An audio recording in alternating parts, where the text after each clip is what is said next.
सरकार ने आज का नुकसान इसलिए किया क्योंकि पढ़े लिखे योग्य लोग जिनको आज एग्जाम में बैठना था, परीक्षा की तैयारी करनी थी, नौकरी पर काबिज होना था, वो कहीं ना कहीं सड़क पर खड़ा होकर अपना हक मांगने के लिए विवश है। विवश है कि नहीं विवश है?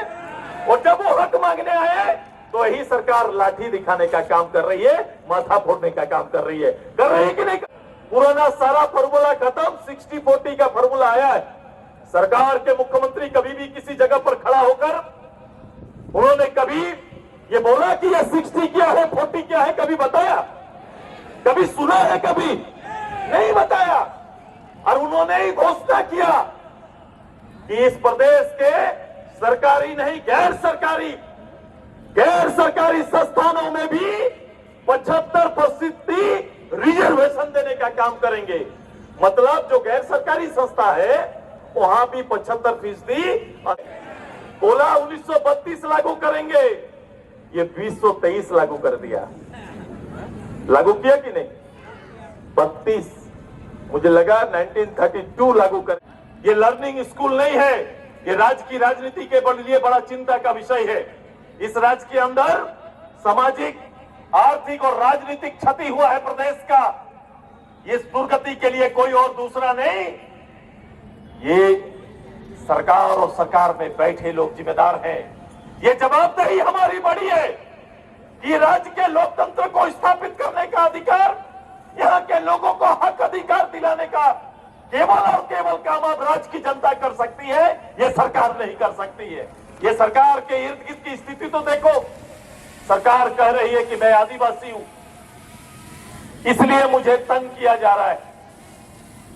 इसको तो बड़ा गौर से मैंने लिया कि कहीं शायद हेमंत जी के साथ ऐसे ही किया जा रहा है क्या? तो फिर मैंने गौर फरमाया, बोले भारत सरकार की एजेंसियां हमें तंग कर रही है। मैंने कहा इन्हें तंग कर रही है तो भाई साहब मैं उल्लेखित कर रहा हूं कि एक राज्य भी एक शासन है, राज्य के अंदर भी विधि व्यवस्था के लिए पुलिस है, सीआईडी है, बहुत तरह की एजेंसियां हैं।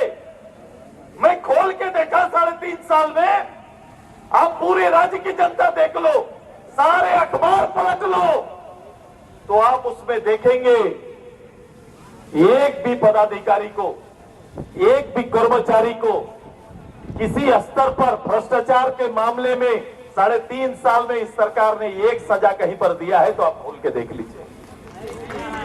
एक भी पदाधिकारी, इंजीनियर से जेई तक, कोई वरीय पदाधिकारी से जो ब्लॉक लेवल का किसी पदाधिकारी को दंडित करते हुए सरकार को देखा है क्या? आपने देखा है, सुना है क्या? ऐसा हुआ नहीं। तो इसका 2 उपाय है या 2 निष्कर्ष है। इसका निष्कर्ष यही है कि शायद सभी पदाधिकारी बहुत ईमानदारी से इस प्रदेश की सेवा कर रहे हैं, इसलिए कोई पदाधिकारी भ्रष्ट दिख नहीं रहा है, इसलिए कोई पदाधिकारी पर कार्रवाई नहीं हुआ। ऐसा ही होगा, ऐसा ही होगा ना? मैंने कोई पदाधिकारी, सब पदाधिकारी ईमानदार पदाधिकारी बैठा हुआ है, इसलिए कोई गलती ही कर नहीं रहे हैं, इसलिए इनको कोई सजा नहीं मिल सकता। ऐसा है क्या? ऐसा है क्या प्रदेश में? तो मैं तो चुनौती देता हूं, मैं आज भी इस मंच से दे रहा हूं और खुलेआम कहते हैं कि राज्य का सर्वोच्च पद से लेकर एक अदना कर्मचारी तक सत्ता के जिस पद पर बैठे हैं, बिना अनुदान और दान का कोई काम नहीं हो रहा है। यही बुरी सरकार की सच्चाई। तो क्यों ये दूसरा रास्ता अपनाया? क्यों कार्रवाई नहीं हो रही है? इसलिए कार्रवाई नहीं हो रही है क्योंकि कार्रवाई के लिए पहला कार्रवाई पहले ही हो गया है। कार्रवाई के लिए कोई जगह खाली नहीं रहा क्योंकि हर पद का बोली लगा है। सरकार के बैठे हर पदाधिकारी का हर पद का बोली लगा, जिसका बोली आगे क्या होता था कि योग्य पदाधिकारी को पदों पर लाया जाता था। जो सबसे योग्य होगा उसे सबसे बड़ा दायित्व दिया जाएगा। लेकिन आज के दिन में है कि जो सबसे ज्यादा माल देगा, हम नहीं बोलेंगे, क्या है, माल देगा, क्या कर सकता है, योग्यता का मापदंड क्या है? योग्यता का मापदंड उसका कोई रिकॉर्ड, काम, हिस्ट्री, पिछला हिस्ट्री, इतिहास नहीं है। उसका अच्छा काम उसकी योग्यता नहीं है। उसका क्या योग्यता होना चाहिए? अरे जोर से बोलो, सुनाई नहीं दे रहा है। क्या होना चाहिए? आज के समय सरकार का सबसे बड़ा योग्य पदाधिकारी कौन होगा? पैसा वाला। जो जिस पद में जितना ज्यादा दान के लिए तैयार होगा वही सबसे योग्य पदाधिकारी होगा। इसीलिए मैंने कहा जिस सरकार ने भ्रष्टाचार को ही शिष्टाचार बना दिया, उस सरकार कभी भी भ्रष्टाचार के नाम पर कोई कार्रवाई कर सकता है क्या? कार्रवाई कर सकता है क्या? नहीं कर सकता, इसलिए कोई कार्रवाई नहीं किया। तो ये चाहते हैं हम जैसा चल रहे हैं, हम जैसा देख रहे हैं, पूरा देश को ऐसा ही देखना चाहिए। ये कह रहे हैं इसलिए जब अब भारत सरकार की एजेंसियां यहां घुसकर यहां लोगों को चिन्हित करके जब काम करना प्रारंभ कर रही है, तो हमारे लोग कहीं ना कहीं एक चादर ओढ़ के सामने मुझे दुखी किया जा रहा है का नारा लगा रहे हैं कि नहीं लगा रहे? अब आइए, इस जिसका चादर पहन के घूम रहे उसी समाज को सबसे ज्यादा ठगने का काम किया है। मैं कह रहा हूं कि सबसे ज्यादा एसटी, एससी, ओबीसी, सबसे ज्यादा प्रदेश में इन तीनों समाज का नुकसान करने का काम सरकार कर रही है। क्योंकि जिस पद पर जाना था और जिसके लिए रिजर्वेशन था, वो पद पे जाना यही वर्ग के लोग सबसे ज्यादा जाते, आज वो नौकरी से वंचित हैं। मैंने कहा था इस सरकार ने आज और कल दोनों का नुकसान किया है। सरकार ने आज का नुकसान इसलिए किया क्योंकि पढ़े लिखे योग्य लोग जिनको आज एग्जाम में बैठना था, परीक्षा की तैयारी करनी थी, नौकरी पर काबिज होना था, वो कहीं ना कहीं सड़क पर खड़ा होकर अपना हक मांगने के लिए विवश है। विवश है कि नहीं विवश है? और जब वो हक मांगने आए तो यही सरकार लाठी दिखाने का काम कर रही है, माथा फोड़ने का काम कर रही है। कर रही है कि नहीं कर रही है? बोला 1932 लागू करेंगे, ये 2023 लागू कर दिया। लागू किया कि नहीं? 32, मुझे लगा 1932 लागू करेंगे। लोगों को लग रहा था कि नहीं? शायद गिनती भूल गए, 2-3 कर दिए। कर दिए कि नहीं?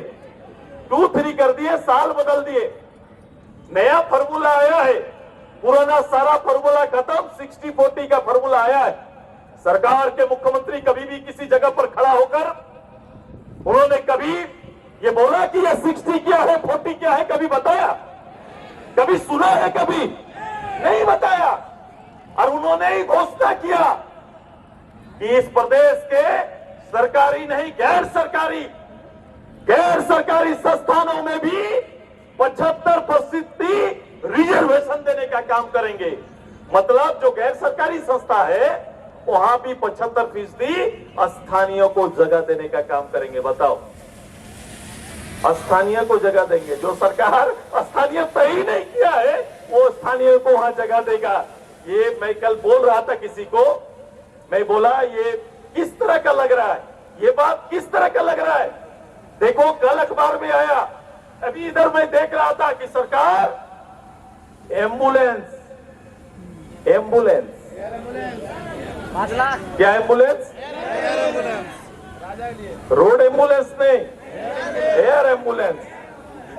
इस राज्य के प्रखंड में और किसी हॉस्पिटल को अभी रोड एम्बुलेंस तक नहीं मिला, ये सरकार एयर एम्बुलेंस का बात कर रहा है। एयर एम्बुलेंस में गरीब को ले जाएंगे, ये बात कर रहा है कि नहीं? एयर एम्बुलेंस में ले जाएंगे। अब बताओ, इसका वो जो खिचड़ी पका रहा था बीरबल जी का था, वही था ना? क्या था उसमें?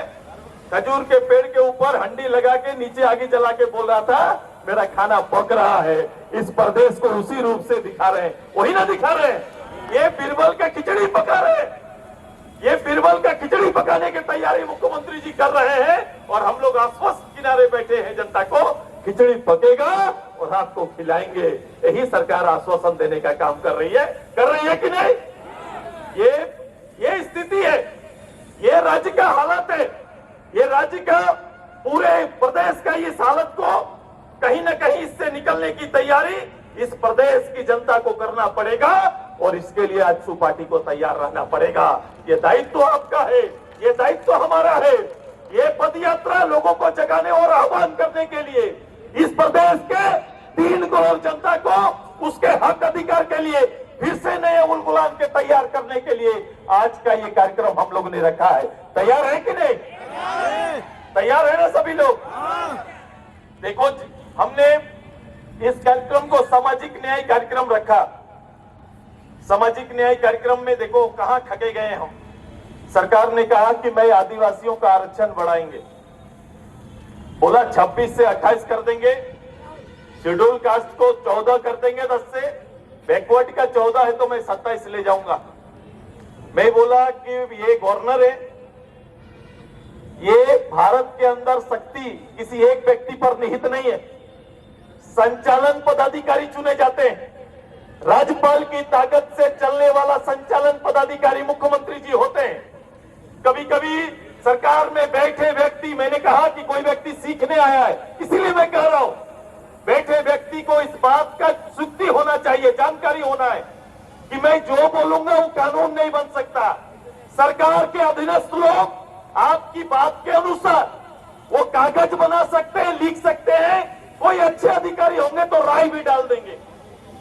लेकिन आप क्या कर रहे हैं कि ये ऐसा नहीं, किसी को आप चाह के 2% बढ़ाना, 4% बढ़ाना, 10% बढ़ाना मौखिक होता नहीं। भारत सरकार ने कहा है और खासकर इस विषय पर सुप्रीम कोर्ट का जजमेंट है। उन्होंने कहा है कि राज्य के अंदर आरक्षण तय करने का अधिकार राज्य सरकार को है, लेकिन राज्य सरकार को उसके कारण बताने पड़ेंगे, उसका कोई ना कोई सरकारी संस्था से एग्जामिन करना पड़ेगा, टेस्ट तैयार करना पड़ेगा। सामाजिक आर्थिक रूप से पिछड़े लोगों को लाभ देना चाहते हैं तो कहीं ना कहीं सामाजिक आर्थिक शैक्षणिक रूप से पिछड़े ये तीनों टेस्ट आपको कराने पड़ेंगे, तब जाके ये होगा। सरकार ने कोई संस्था बनाकर अगर 2% आबादी मेरे ट्राइब का बढ़ा, उसका कोई मूल्यांकन किया क्या? कोई शेड्यूल कास्ट का मूल्यांकन किया क्या? या फिर सामाजिक लोग जो ओबीसी के लोग हैं इनका कोई मूल्यांकन प्रदेश के अंदर हुआ क्या? बताओ, हुआ है क्या? अब देखो ये आजसू पार्टी ही है, न केवल सदन में, न केवल सड़क पर, बल्कि सुप्रीम कोर्ट तक चुनौती देने वाला एकमात्र पार्टी वो आजसू पार्टी है। तब जाके आज ये संभव हुआ। हमने पंचायत चुनाव में मैंने कहा था कि पंचायत चुनाव में ओबीसी का आरक्षण तय करो, जो पूर्व काल में इस प्रदेश में हुआ, सरकार ने अनदेखी किया। उसी तरह नगर इकाई का चुनाव हुआ, होने का था, सरकार ने फिर अनदेखी करके आगे बढ़ने का काम किया था। हमने चुनौती दिया, पिछले बार ही पंचायत में हम सुप्रीम कोर्ट तक गए थे। मैं अपने सांसद साहब को धन्यवाद देता हूं कि उन्होंने वहां सदन से लेकर सांसद भवन तक एक कहीं न कहीं जाकर इस लड़ाई को पूर्ण रूप से स्थापित करने का काम किया। आज ये हुआ कि प्रथम बार सुप्रीम कोर्ट ने पिछले आदेश को दोहराते हुए राज्य सरकार को ये सूचित किया कि सबसे पहले राज्य के अंदर नगर चुनाव करने से पहले वहां के लोगों का ट्रिपल टेस्ट करा लीजिए, ओबीसी का आरक्षण पहले तय करिए, तब जाके आप चुनाव करा सकते हैं। ये सरकार बाध्य हुई आजसू की लड़ाई के बदौलत। अब आने वाला समय में जब भी नगर इकाई का चुनाव होगा, पंचायत का चुनाव होगा, तो ओबीसी को आरक्षण देना पड़ेगा, ये तो सुनिश्चित हो गया। लेकिन देखो निर्णय सरकार का निर्णय देखो कि अभी नगर का चुनाव नहीं हो पाया समय पर। इसके लिए जिम्मेदार कौन? सरकार जिम्मेदार है। अगर सरकार जिम्मेदार है तो सरकार को जिम्मेदारी लेते हुए पहले तो समय सीमा के अंदर ये ट्रिपल टेस्ट कराना है। दूसरा, सरकार को समय के अंदर ये संस्था को चलाने के लिए कभी भी अधिकारी को चीफ नहीं बनाना चाहिए। जैसे पंचायत चुनाव का एक्सटेंशन हम लोगों ने 2 बार दिया, उसी तरह नगर चुनाव को भी एक्सटेंशन देना चाहिए।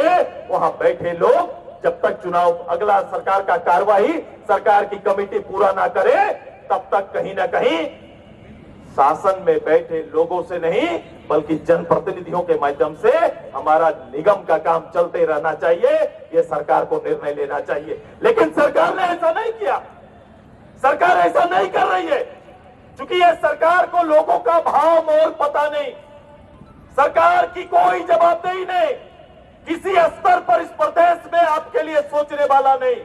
ये देश में सरकार का गरिमा, राजनीतिक गरिमा, यहाँ के लोग देखेंगे छोटा छोटा मामला को लेकर त्राहिमाम कर रहे हैं। कोई एक जवाबदेह जिम्मेदार ना अधिकारी ना जिम्मेदार कोई राजनेता आपको कहीं मिलेगा। इसलिए ज्यादा जरूरी और ज्यादा जवाबदेही आजसू पार्टी का है। आइए, केवल वोट के लिए नहीं, इस राज्य को एक नई ऊंचाई तक पहुंचाने के लिए जनमत संग्रह करने का और एक सही दिशा में एक जनादेश तैयार करने के लिए आजसू को राज्य के हित में कदम ताल करना पड़ेगा, मेहनत करना पड़ेगा और इस राज्य को आगे बढ़ाना पड़ेगा। ये तैयारी हमारी होनी चाहिए। तैयार है ना? मैं इसीलिए कहता हूं, तैयार है ना आप सभी लोग? तैयार है ना?